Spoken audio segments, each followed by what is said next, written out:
Welcome to Building with Dope Individuals. Yes.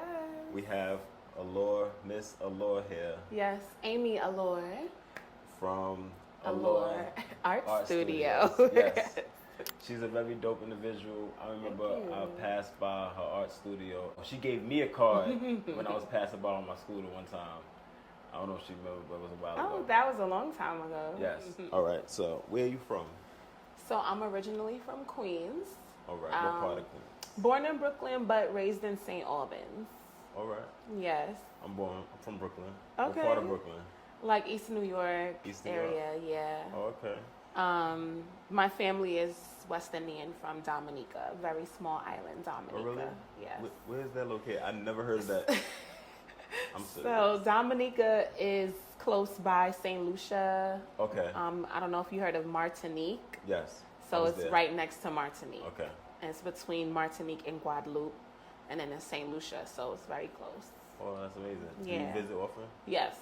Really? Mm-hmm. You got a home there or something? Yeah, my sister lives out cool. there. Yeah, my mom's out there right now, so. Oh, really? Yeah. Mm-hmm. That's amazing. Yeah. So, which specific schools did you attend? Like your elementary, middle, and high school? 136, 176.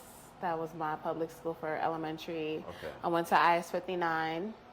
I went to Hillcrest High School. So everything in Queens. Yeah. Primarily around where you grew up at. I'm a Queens girl. I know people from all over Queens. Okay.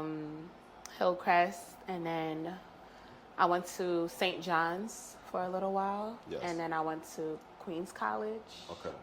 And then I did my master's at a school in Manhattan, Relay Graduate School. Oh, that's amazing. Yeah. So you going back for another degree? I doubt it. You done with I the think learning? I'm done with school. You can teach yourself, self-teach. Yeah, self-taught. I could teach people how to do a lot of things at this point, so I don't really see myself going back to school for anything. That's amazing. Yeah. Did your primary education play a role in your achievements? That's a good question. I believe so. I think that our environment inspires us in many different ways. Right. I know that one of my favorite art classes that I took was at Queens College. Okay. I did an intro to painting, and that was really influential because it was one of my favorite classes. Also, African American Studies was one of my favorite classes, and that's really like what my life is about right now. Art and African American Studies. What is that right here? Oh, it's just like a brooch. It's an earring, but I made it as like a brooch. But my friend created it. That's cool. Yeah, I just liked the colors and how they went together. All right, that's cool. Do you participate in any sports or play any instruments growing up? Well, I was really, really shy growing up, like almost just super, super, super shy. I didn't want to do much of anything in front of a crowd. Okay. But I did play piano for a little while. But then I didn't want to perform in the recital, so that was kind of weird. I love dance, so I did a lot of dance. Sports, not so much. I was never really like into sports, even though I'm super tall. Like people ask me if I play basketball, but then they could tell that I don't. They can tell that I don't, though. I don't have a basketball swag, so it's What's just. the basketball swag? You know, like there's like a kind of movement You got that. a kind of swag. I seen you walking. But not to play basketball. I'm like more cheerleader swag. So. Okay. Yeah. All right, I understand. So when did you begin drawing? I started painting actually when I was 11. All right. Just for fun, and it carried on. And then I did a little painting in college. Okay. And then I continued like while I was teaching. All right. Yeah. What's the odds? Yeah.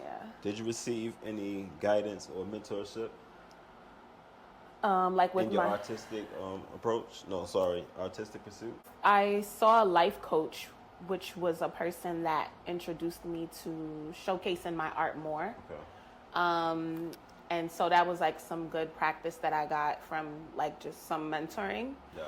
And then I have like a group of women that I met on Instagram actually that are Black women that also own art studios, but like in different areas. Like one is in Boston, one is in Dallas. So we connect and mentor each other. But everybody needs mentors in order to get to whatever they're trying to be. I agree. Yeah.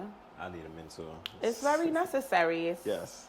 It's, so they can tell you the ups and downs they've been through. Yeah. So you don't have to make the same mistakes. Yeah, and then I think it's important for you to kind of just hear other people's journey and someone to share your ideas with, you know, so that they can kind of help you to mold them. Because a lot of us, a lot of us keep a lot of ideas in our head and don't share it with anyone, and you may share it with the wrong people. So if you have a good mentor, but I think the best way with that is just surrounding yourself with people that's doing better than you. Yes. Yeah. I agree. Yeah. At what education level did you teach? So I taught first grade. Okay. General ed. I did not teach art. All right. I taught regular first grade and second grade for 9 years. Okay, so you went to college for early childhood education? I actually went to college for sociology. Oh, wow. Wow. And did you mention, you said Queens College, right? Mm-hmm. Okay. Yeah, I went to St. John's for a year and a half. All right. How was that? It was a really beautiful campus. It's different compared to Queens College, right? Yeah, because it's more Catholic focused. Exactly. And it's also it felt kind of cliquey, but I think I just wasn't prepared for like going, you know, with the clubs and things like that. And I was still very shy to go up to people and just be like, hi, I want to join your group that y'all already established. But then once I went to Queens College, I ended up being the president of the Caribbean Student Association. So I went from, that was two completely different like vibes. Yeah. So you took control. Yes, and that's when I first started like planning events, and like talking to people and getting people involved like in school. That's cool. Yeah, it was fun. Did you find your role as teaching fulfilling? Yeah. Teaching is definitely a part of my allure, like who I am. It's definitely like a special talent that I have. I feel like I'm a master teacher. I enjoy teaching. Yes. I enjoy speaking with people and helping them to see things in another way. So teaching is wonderful. I love it.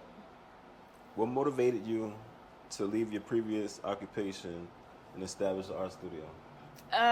So actually I opened the art studio while I was teaching. Wow, that's cool. Yeah, and that was very difficult.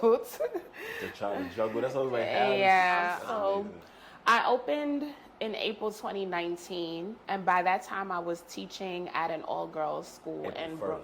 Yes. I seen that you put no. Oh yes. April Fools. No April Fools. This is a real thing. Okay. I opened 2019. I was working at a school in Brooklyn, and the commute was a lot for me. So I left that school and found another school that was actually in Queens, closer to the studio. Okay. And then I was there in 2019, like imagine August 2019, and then March 2020 was COVID. Yes. So then, oh wow, during the whole. Yeah, and I had the studio all that time, but I would just work in the day and go to the studio like maybe from 6 p.m. to like 8 p.m. Okay, that's why I would see it open. It'd be weird. It would just be, I'm like, is it open? Is it not open? And then I would be there on the weekends when people are doing like their events. Oh, okay. But I wasn't doing like things during the week at the studio. Okay. It was only private events on the weekends. And then, but I will say that in June 2021, I was teaching at another school, and I knew that I didn't want to go back to that school again because I didn't really I didn't really agree with what they focused on with the students. Not really how they taught, but you know, every school has certain things that are really important to them, like creed values. Okay. Like they have certain things that they put over others. All right. And for me personally, I'm really big on teaching like the whole child. Yes. And embracing their creativity, giving them a lot of like more freedom to be themselves. Yes. But this particular school was focused more on like them achieving certain grades. Oh, wow. And the numbers, you know, and that they got to get this, and almost making kids feel weird for not achieving and at a certain level. And so there's like this, you know, because it is a real thing. You want kids to achieve, but you don't want to single them out when they don't, if you don't know really what the issue is. But that also sounds like the school my son is in. That's why I was like, oh, wow, because you explained it, and I'm like, okay, it sounds like success. But I don't know if it is, so maybe it is, maybe it ain't. All right.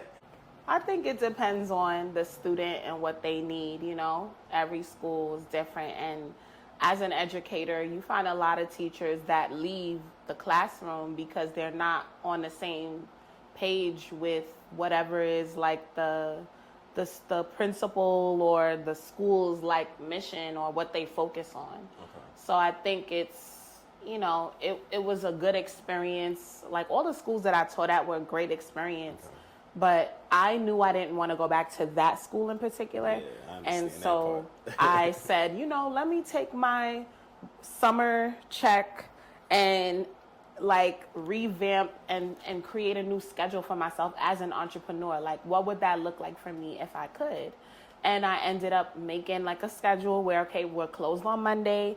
That's my day off. These are my days of working. That's cool. I started coming in all summer, and people started like noticing that it was open more. And then more bookings started coming in and more people. And then I just never went back to work. So that's kind of when I became a full-time entrepreneur. So how long have you been open? So 4 years. 4 years. Yes. Oh, it just made 4 years in April. Okay. The first of this month. See the last year. That's crazy. All right. So what do you say your signature style is as an artist, and how you use that to influence in your studio brand? So my signature style is, at first I felt like I did art that was easy for people to like easy for me to teach other people how to do. And so it wasn't really like clear what my style was. That was for a while. And then I ended up joining this program that really pushed me because they felt like my art was just like not really unique. All right. Because I was making art that they're feeling like anybody, because I was focused more on paint and sips. So I'm going to do a painting that you may see in someone's house, in multiple people's houses, like it was very similar. That's a cool idea though. Yeah, but for like in the art world, it's like really great art is like, this is one of a kind. Like no one else has this.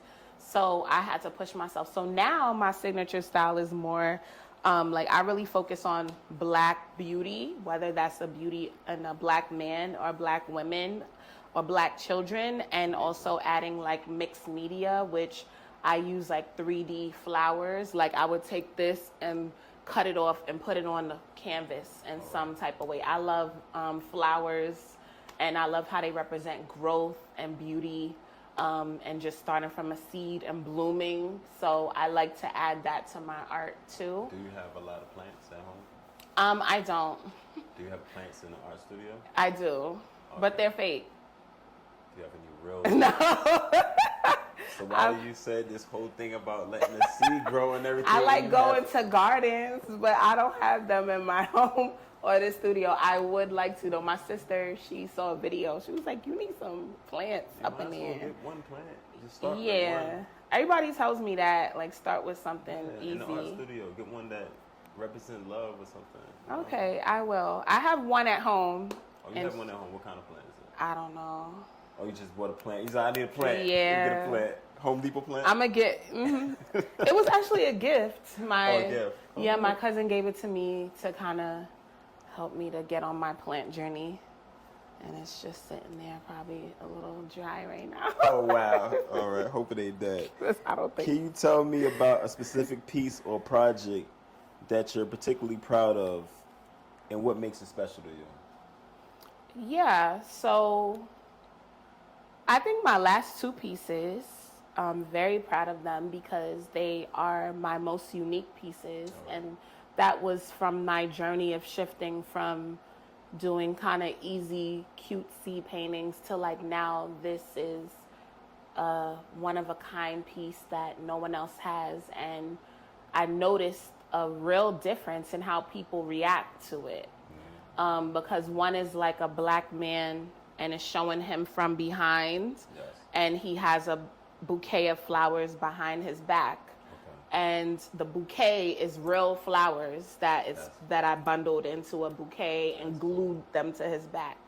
And I put like a chain, like a real necklace Yes. on the back of his neck.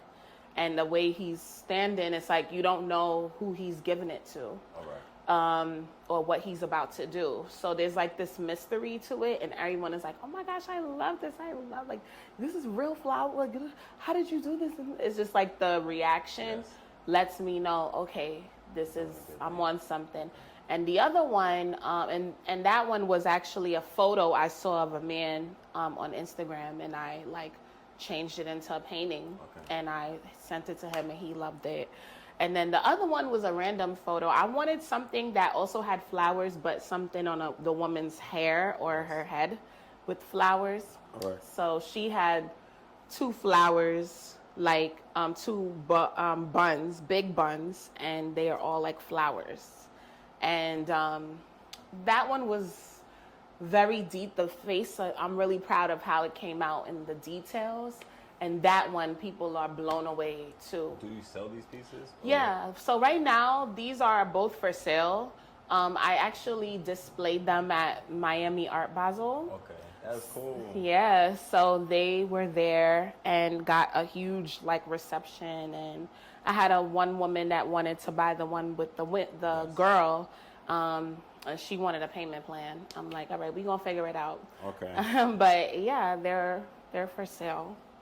I don't like to sell the other pieces though, Yes. because they have more like sentimental value to me. Right. And I do want to keep them for more like legacy purposes. Because I was really inspired when I went to Basquiat's exhibition in the city. Yes. I went last year, and so apparently, I don't know if you know much about Jean-Michel Basquiat, No, but I heard of his name.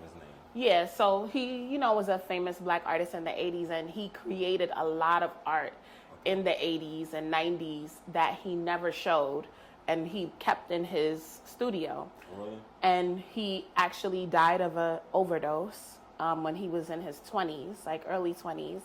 And his estate, all his items, everything went to his father. Wow. And his father kept all his things and never sold any of his paintings and never showed them. He just kept them in storage in the home. Same thing as son did. Right. And he wanted to protect his legacy. So then the dad now passed away, and now the estate went into the sisters. Oh, wow. So now the sisters have all his stuff, and they decided to do an art exhibit that they did in Manhattan of all his original artworks that he did. Still there? 200, yeah. 200 they had about 200 paintings that Bas like literally did that no one has ever seen, from even when he was a kid. He had something like on a library card, he drew something, and they had that in there. So there's a lot of power and legacy when you have things, instead of kind of just like, oh, I want to sell it, especially as an artist. Yes.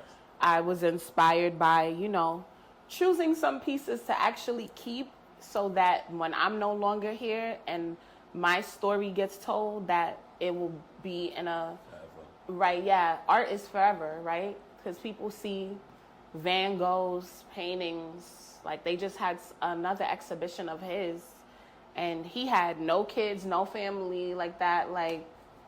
Why is all artists like that? It's just something weird about them, or I like can't say something weird, but just happens. like, yeah. I think because art a lot of these artists, they weren't really like famous when they were alive. Wow, that's a sad thing. Right. It was like their art was seen after, and it was seen and appreciated more after they passed away, because that's when people pay more attention to what you did in your life. Yeah.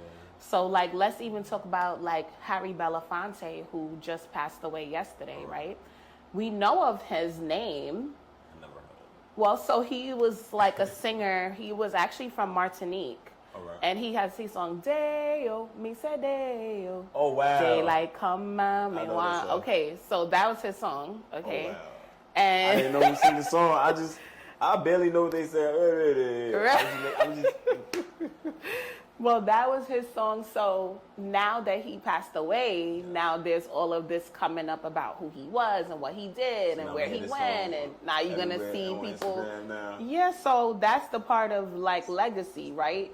So you have to be very intentional about what you plan to leave behind here on the earth. And art is something that really doesn't ever die. Like I always art. wanted to get into art. But I'm you not a can. good drawer. But then I was doing an interview yesterday, and you had a art thing teaching people how to draw yesterday. But I was doing the interview with them Oh, that yes. time, from 7:30 to 9:30. Yes, the art class. So here's the thing. I'll say this though, art is not about being a good drawer or a good painter. Because if you went to see Basquiat's exhibition and you looked at his art, you would never say this is like really dope skill. Because there's different kinds of art, right? And art is in the eyes of the beholder, and art is in the eyes of who created it. So when people look at it, because it's a Basquiat piece, they're like, oh wow, like look at what he did. But then someone who is more into like technical skill of an artist may come in and look at that exact piece and be like, this looks like Scribble Scrabble, to be honest. But it's still Basquiat. So it's like, it's not so much about that. And that's what I really love about art, is like, and for kids especially, to like experience art instruction, because there's no right or wrong. We get really worked up about like, I'm not good at it, I'm not the best, I can't draw, I can only do it. I hear it every time I do a class. I can't even draw a stick figure, I can't do this. I'm like, that's not really important. It's about you showing what's in here and what's in here and putting that on a canvas, and nobody else can do what you just did because they're not you. So you just it's just showing a piece of you. It'll come back. It'll come back to me. Come back to me. Okay. Your art studio hosts a multitude of events, which is impressive. Has it always been that way? No. It started out as just doing private paint events. Right. So we would just do, like, people would have a group, and maybe a group of 10, and they would bring their food and drinks and have their private party. And it's not until last year and really the beginning of this year where I said, let's start having more consistent events outside of just private parties. All right. So now we do, but we didn't before. All right. So now you can buy a ticket online. All right. Mm-hmm. That's cool. How have your life experience and your personal history influenced your art and the way you run your art studio? So I'm an Aries, which is known for being a bit of like a leader, and a bit bossy. All right, a bit, or you are? You are a leader and you are bossy? Yeah. Well, I won't. I like the bit though. I don't think that I'm bossy. I don't think that I'm bossy, but I can be bossy because I'm a boss. So I'm used to telling people kind of how things should be run in my space and what I'm doing. So it works when I'm at the studio, but outside of the studio, I try to not be like that and be a little bit more relaxed and let other people take the reins. Because I'm used to being in control, or especially because I want things to be a certain way in my space, because ultimately Allure Art Studio is my baby, so I want to raise my kid a certain way.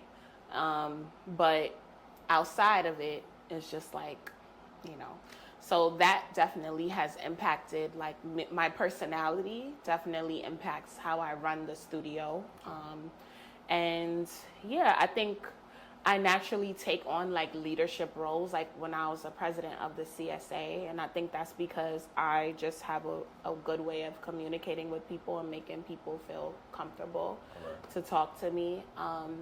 And yeah, like I'm pretty friendly.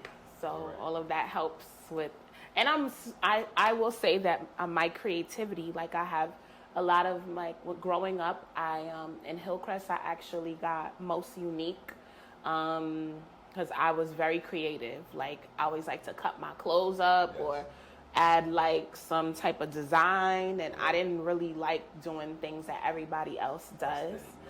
So yeah, so I think that helped me in my art. And that helped me with the studio of like trying to think outside the box. I'm always thinking outside the box, and I'm really good at coming up with ideas. That's cool. Yeah. So do you have any kids? No. So your art studio is your baby. It really is. She's 4. That is amazing. No, you gotta say the months. You gotta say the She's months. 4 She's 48 years. months. No, she's 4. You know people be saying that. Yes. What is your process for developing new ideas and bringing them to life? Which is what I just was talking about, right? That's a good question. Okay, so my ideas, I'll say whenever I come up with an idea, I have a journal. I'll write my ideas down. Even when I'm in my session with my with the 2 women that have the art studios, and we brainstorm together. So do y'all meet up, or is it Yeah, like a Zoom? we'll do Zoom. I've never met them in real life. Oh wow. But we've been meeting on. That's why you said the different states. I'm like, damn, they all come to New York, or do y'all all meet up like that? We talk on FaceTime once every 2 weeks. That's cool. And we'll talk about, well, what's your event ideas for next month? And then I'm like, oh, you doing that? I want to do a TLC night too, or I want to do that. I want to try it. Question. You do brunch, this and that. Yes, so we share ideas. And then I have a lot of Google Docs. Okay. I use Google Docs to write out like drafting my ideas too. And then I have like my sister's kind of like my thought partner of like, she's kind of like my manager of thinking through like an idea and if I should go through with it. But a lot of it is writing it down. I really believe that everybody should have some place to write down what it is you're thinking, because when it just sits in your head, it's just sitting there collecting dust, and you're not really acting on it or seeing it or putting it in. Yeah. Mm-hmm. Okay, that's cool. So how many siblings do you have? I have 2 older sisters, no brothers. I'm the youngest. Okay. I'm the big baby. How old are you? I'm 36. And you're the baby. That's amazing. Yeah. All right, so you was born in, okay. Right I'm an April baby. I'm Aries, April 17. And That's just like my brother. He's born 86. Okay, I'm 87, April 17th. We're on the same year as me. Oh, yeah. That's crazy. Because your birthday just passed. Yeah. All right, so what are some of the challenges and benefits you encounter while establishing and sustaining your business?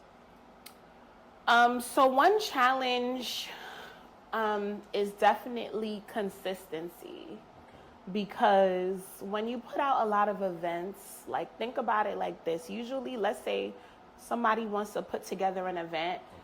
They may plan like 3 months in advance and promote it in that time. I'm planning like 4 events a week. Yeah. So sometimes the turnaround time is just, it never really feels like enough. Yes. And then it feels like I'm almost trying to push, in a tight turnaround. And then the numbers of how many people actually book, it varies. Sometimes it's a sold out event, and sometimes one person buys a ticket. So that's like a difficult challenge of finding that balance of like not throwing mad events in people's faces, but still providing people with the space of what they've been asking for, and that they can actually pick and choose what they want to do and not just shut down. Okay. So that's definitely a challenge. A benefit It's definitely not having any type of person that's telling me what to do. That's the biggest benefit of. I feel like I'm really living in my passion and my purpose. I do feel God within me and what I do and how I impact people. The benefit of impacting is huge because I think about when I do my art classes or any type of even art shows, how we put other artists on, all of that impacts people to inspire them to be like, yo, I want to walk in my allure too. I want to do my thing. I want to, like, I see what she, like, and I saw something that said that your testimony is really like that thing that impacts people the most and shows just how God works in your life. So you have to share your strengths and weaknesses and challenges and benefits and all of that in order for people to feel inspired to say, you know what, I always wanted to get into cooking, but I never did. Or I always wanted to like do this and this, but knowing that could be a part of their purpose. That's why I started building dope individuals. Yeah, definitely. This is all working out. Then you mentioned God. So you believe in God? Do you go to church? I don't go to church to an official church, but I practice time with God every day. Like when I wake up, I pray. So I start out with playing some worship music, or I have a playlist called Blessed and Bossed Up. And so it has like a whole bunch of like affirmations, but it also has like music that I like that inspires me spiritually. And so I'll listen to that, and I go into my office in my house, and then I'll take out my Bible, and I have a book called Business Meetings with God. And that book is like a motivational type of like, it's like a devotional for entrepreneurs and building your spirituality. So I'll do one of those, I'll read it, and then I write out my prayer based off of what I just read or my thoughts, and then I'll actually pray my prayer and add other things into it because I think that helps me to kind of like center. Do you meditate? I don't meditate, but I should. That'll probably help more. Yeah, I don't meditate. I have meditated before, and it was really great.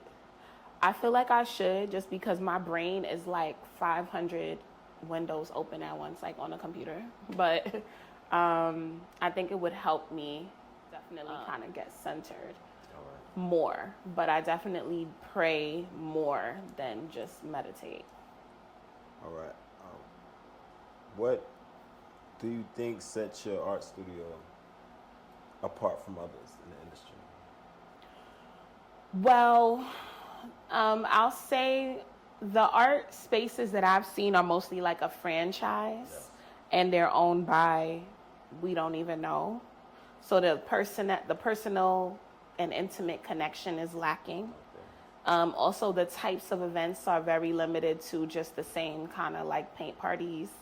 And so I try to expand and do other things.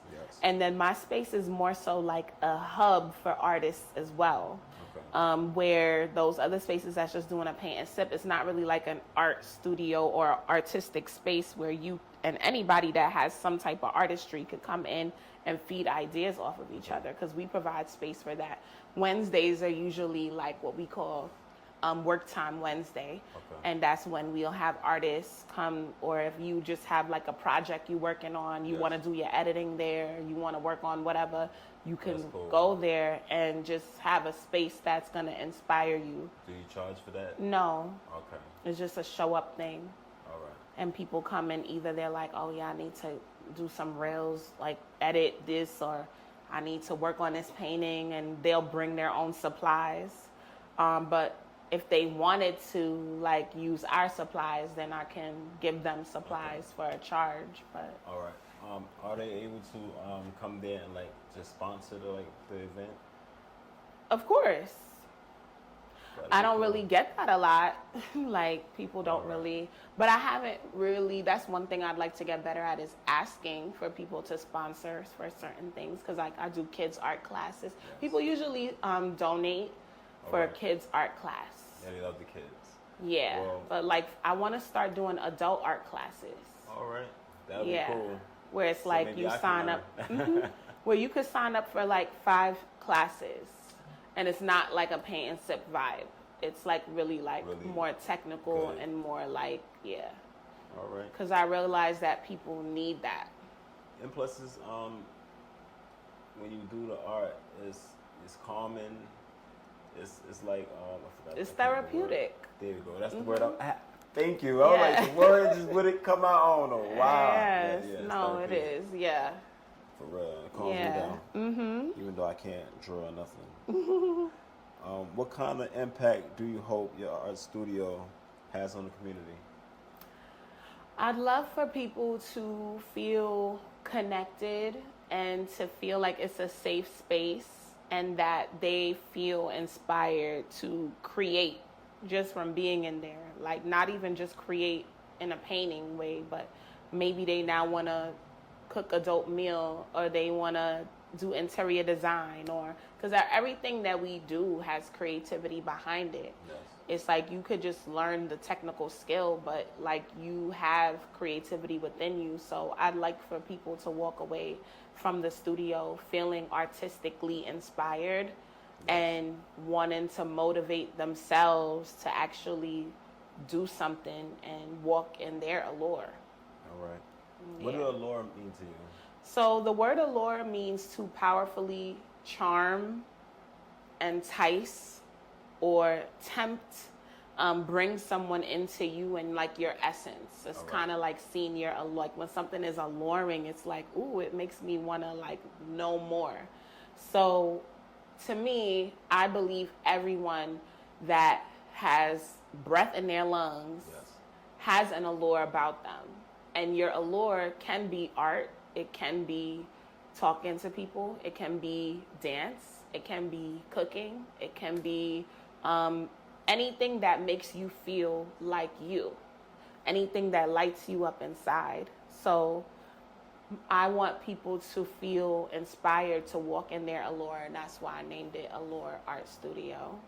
That is cool. What advice would you give someone who is just starting out in the art studio business? Ooh, that's a good question.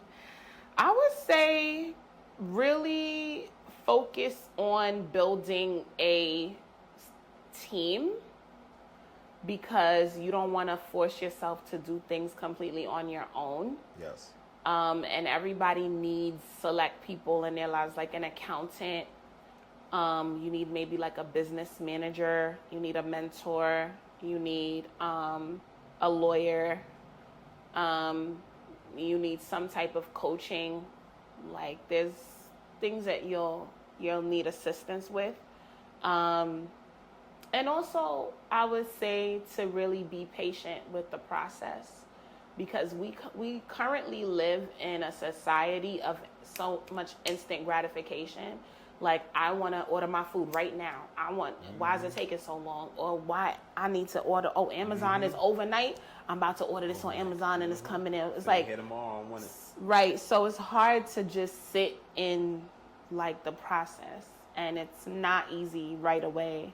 But it really takes you stepping outside of who you are and trying new things and communicating with the community in order to really like build something beautiful. Okay. How did it feel to receive recognition from the mayor's office for your participation in the Made in Queens art exhibition? Oh, you did some research. No, you didn't. I tried to do more, but I couldn't really. No, you did good. So that was surprising. So there was an art exhibition called Made in Queens at the King Manor Museum. All right. It's funny because that museum, it's in that park on 150th and Jamaica, and I used to walk that park in high school all the time, and I used to see that building, and I never went in there. I Googled it. I Googled it one time because I'm like, why it has this house right here? It's Like, whose look house this up. is I this? looked it up and I seen what it was. Right. And so he was apparently an abolitionist from the past that was actually his home. If you ever wanted and you want to bring your son, they have a tour that you can go inside. Oh, really? And see in the house and see what it was like.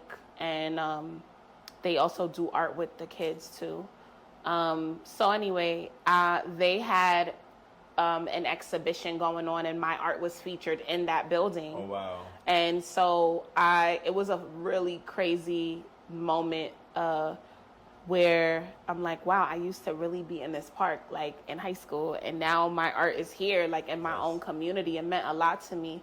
And then to be able to then be recognized by the mayor's office for beautification of Queens, it was a huge accomplishment. And I think it helped me to know that I am walking in my path and my purpose. When those types of opportunities come to you, then you know, like, okay, I'm doing something right. That's cool. Yeah. What has been your biggest accomplishment as an art studio owner? Ooh, so I think creating my young entrepreneur program for kids was my greatest and is my greatest accomplishment, because I finally got to merge my love of teaching and art in a way that really felt like me, which was I love being a teacher and I love teaching kids. And I love building kids up to be really confident. Yes. Because a lot of schools, a lot of times it's all about right and wrong answers, and you're not doing this right, and they always concerned about it being perfect. And to have an art program that they could walk in and feel like they're doing something right every single time. And I called it Entrepreneur because it was also me introducing them Entrepreneur. That is a cool. Yeah, I called because we introduced them to artists of color who are entrepreneurs or who were entrepreneurs, who current artists. Because what happened, I didn't focus on being an artist growing up, because when I was growing up, being an artist was not a job option. It was kind of like, about Picasso and that's Van Gogh and that's it. But it's like, how do you make money as an artist? Like, where does that come from? And not even connecting like, someone who draws pictures for a book, the illustrator, that's an artist. Yes. Someone who designs clothes, that's an artist too. Like, there's different avenues. Or if I design a photo, a big, like a billboard, that's art too, right? Graphic design, all those things are art. And it was never shown to me as a kid, the opportunities of what art can be. So, and I couldn't even name an artist of color growing up that I could say that I looked up to or that I knew. I only knew Picasso and Van Gogh. So it was like, that's not a real, I don't know.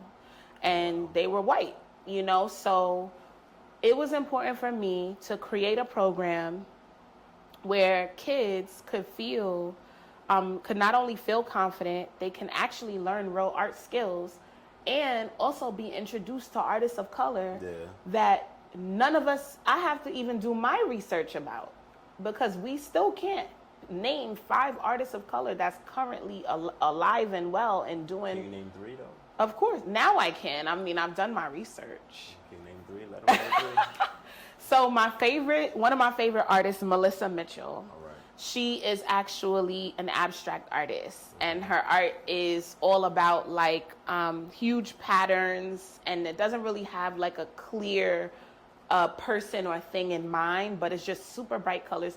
She actually got a deal with Foot Locker, where now she has her designs on yoga mats and track suits and leggings and sports bras and all types of stuff that she has her designs on. So she's a huge inspiration to me. There's another artist called Whitney Austin. She's huge on social media. She's like a social media mogul in art, because she's so strategic in how she uses reels and how she showcases her artwork. and her art is beautiful, and she is definitely making money as an artist. And she does like these cool like $27 deals on like her prints to kind of get more people to purchase, and always sells out. So she's really powerful. And Bisa Butler is also a Black woman artist. All Black women. Yeah, because they really like inspire me. I'll name a guy for you after. Cool. It's cool. We take it to women. I love that. And I think Black women are so powerful. Yeah. But some of them don't know that. Like, yeah. They really got to step into, their allure. Yes. They do. But the thing is, they have to feel confident and safe to do that. And I think sometimes in a society where there's so many like expectations, it can make some women feel a little less than, or feel nervous to step into what that power is. And especially if we don't know how that woman grew up to know. She may have grown up with people around her that made her feel like her power was not there. Yeah. And so empowerment from young is important for men and women, right? And I think that we all have to just embrace who we are, and I'm grateful that I'm able to plant that seed of empowerment to kids, because then they can remember that moment. You see how you asked me like, oh, did you play any instruments or did you do this like when you growing up?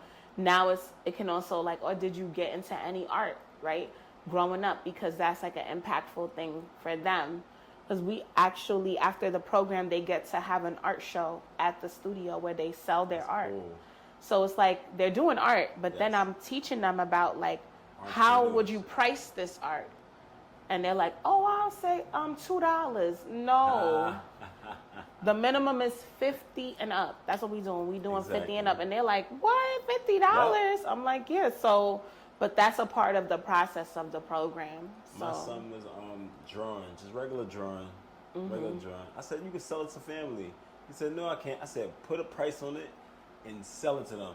He was putting $35, $20, $50, and people were buying it. I said, yo, you made $100 off something you just drew, nothing. I don't like drawing. I don't want to do it no more. I bought him all these art books. I said, you made $100 real quick? I bought him art books, how to draw, a whole bunch of sketchbooks, all these pencils, all these markers. And he was like, I don't want to do it no more. I don't want the art. That's why I said, if I take him there, maybe he get inspired. If other kids his age, okay, yeah. I think it's the age range too. All right. So looking to the future, what are your goals and aspirations for your art and your studio, and how do you plan to achieve them? So for my art, I would like to continue creating, and ideally just showcase and I think I would just want to showcase at Miami Art Basel again. Okay.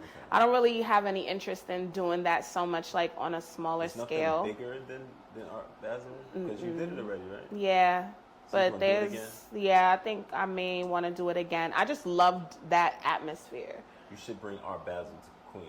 So that's where I was going to. I want to do something of that sort where, and maybe not even just Queens, but like a New York City thing that the different boroughs of people can come together, and it's more like a New York Art Basel. That would be amazing. Yeah. And I think you can do it. Yeah, definitely. I want to. The Allure to do it. Yes. I want to continue like showcasing, putting together art shows, and possibly maybe doing them in other locations outside of Allure. And then I'd love to grow the studio to something more, to maybe another location.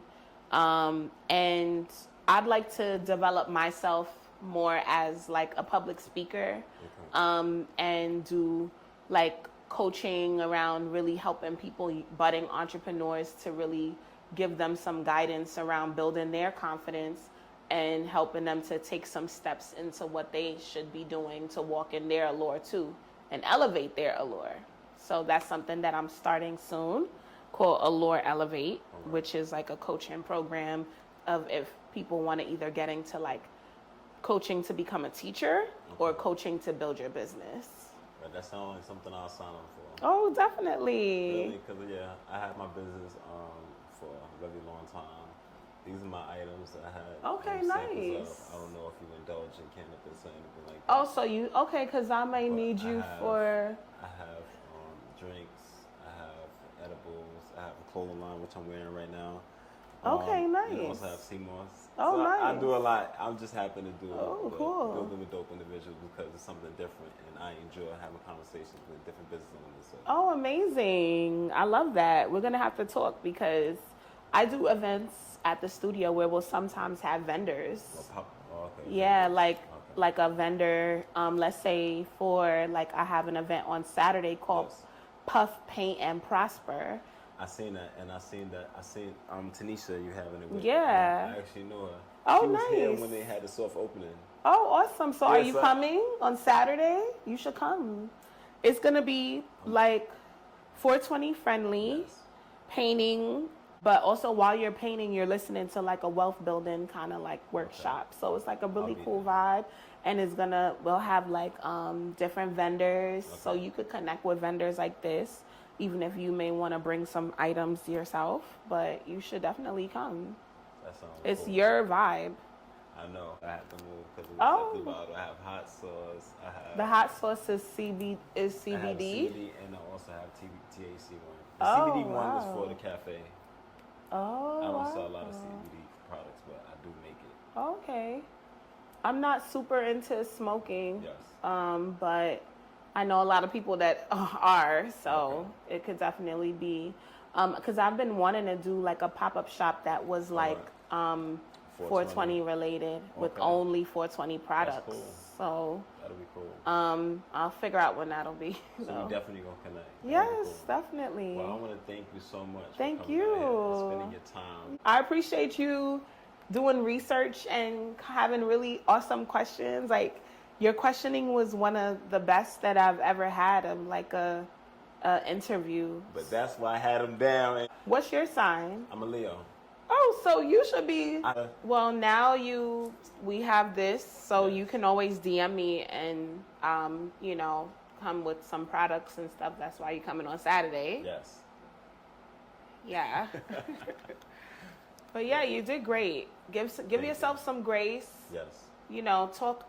I think one thing that helps me is like with the nervousness is like just breathe and be yourself. Breathing helps, and just kind of being yourself and knowing like it's not so much about right and wrong. It's about authenticity. Yes. So when you kind of just show people like who you are and you're okay with that and you are okay with just talking, then people see that. But if it feels like you're trying to be something that you're not, then people can feel that too. Because that's when you get nervous because you're worried about doing the wrong thing or saying the wrong thing but like instead, you make it your own. You make it your own and you kind of just do it. I appreciate you coaching. Of course.